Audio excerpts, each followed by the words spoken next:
Pamela Henry here, and today we're going to talk about open and closed to-do lists. But first, a while ago I did a video and I mentioned that my golden retriever was expecting puppies, and some of you asked for me to do a video showing the puppies, and I said I would, so I am doing it. She did end up having 9 puppies, and super cute, super enjoyed having the puppies, and we are down to 1 puppy that's going to be picked up tomorrow.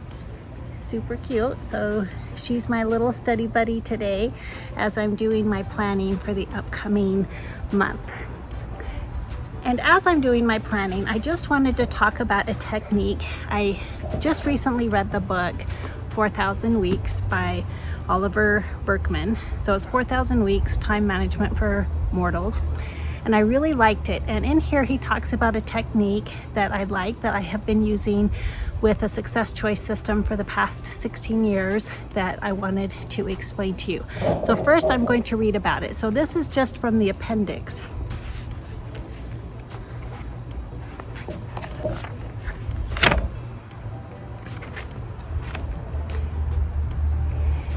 He talks about to adopt a fixed volume approach to productivity.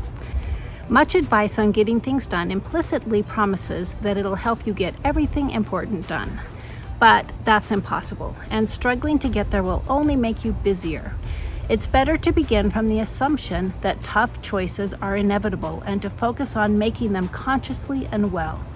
Any strategy for limiting your work in progress will help you here. But perhaps the simplest is to keep 2 to-do lists, one open and one closed.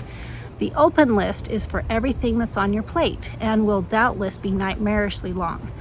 Fortunately, it's not your job to tackle it. Instead, feed tasks from the open list to the closed one.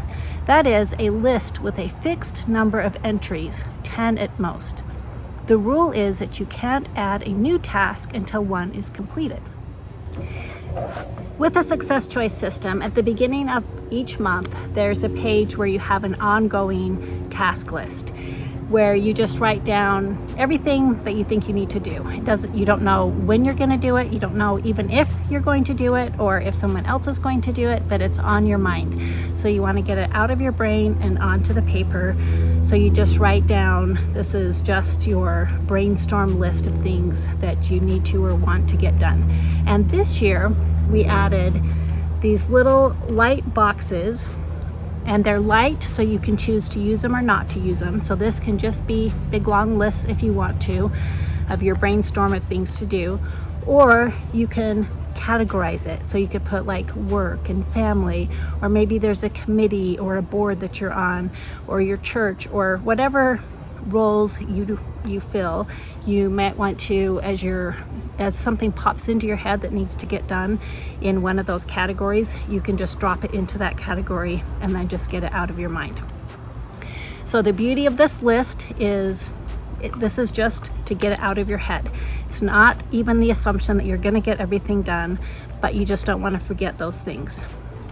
Then when you're doing your weekly planning, there's this spot right here where you have your closed list, where you can draw from this ongoing task list and just pull in maybe 10 things that you want to get done that week.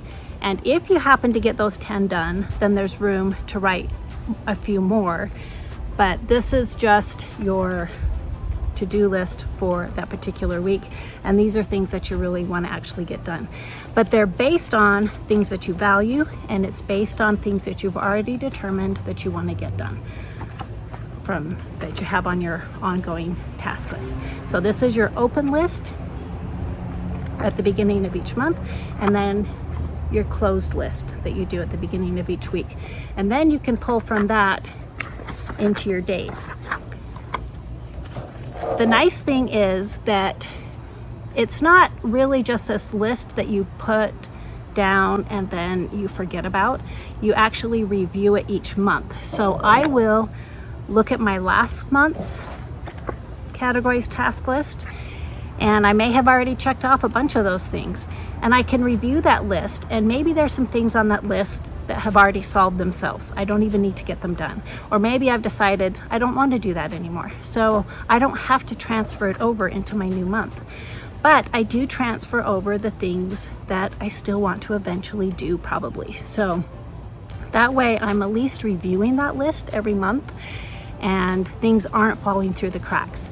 I can eliminate things, cross things off, decide I don't want to do them, or if there's this faint possibility that I might want to do it, I can still transfer it over, or I for sure want to get it done. At some point, I transfer it over to my next month. So that is the open and the closed task lists.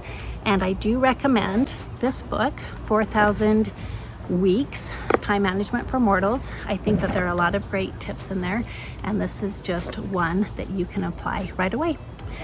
And again, this is Pamela Henry and our cute little puppy, inviting you to live your life on purpose, with purpose, choosing joy in the journey today. Have a wonderful day.